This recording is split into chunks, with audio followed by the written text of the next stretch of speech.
আমি একটি ছোট্ট দেশলাইয়ের কাঠি, এত নগণ্য হয়তো চোখেও পড়ি না। তবু যেন মুখে আমার উসকুস করছে বারুদ, বুকে আমার জ্বলে উঠবার দুরন্ত উচ্ছ্বাস। আমি একটা দেশলাইয়ের কাঠি। মনে আছে সেদিন হুলস্থুল বেঁধেছিল, ঘরের কোণে জ্বলে উঠেছিল আগুন, আমাকে অবজ্ঞা ভরে না নিভিয়ে ছুঁড়ে ফেলায়। কত ঘরকে দিয়েছি পুড়িয়ে, কত প্রাসাদকে করেছি ধূলিসাৎ। আমি একাই ছোট্ট একটা দেশলাই কাঠি।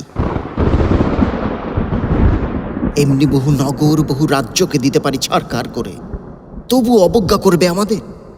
মনে নেই এই সেদিন আমরা সবাই জ্বলে উঠেছিলাম একই বাক্সে, চমকে উঠেছিলে। আমরা শুনেছিলাম তোমাদের বিবর্ণ মুখের আর্তনাদ। আমাদের কি অসীম শক্তি তা তো অনুভব করেছ বারংবার। তবু কেন বোঝো না? আমরা বন্দি থাকবো না তোমাদের পকেটে পকেটে। আমরা বেরিয়ে পড়ব, আমরা ছড়িয়ে পড়ব শহরে, গঞ্জে, গ্রামে, দিগন্ত থেকে দিগন্তে। আমরা বারবার জ্বলি নিতান্ত অবহেলায়। তা তো তোমরা জানোই, কিন্তু তোমরা তো জানো না কবে আমরা জ্বলে উঠব সবাই শেষবারের মতো।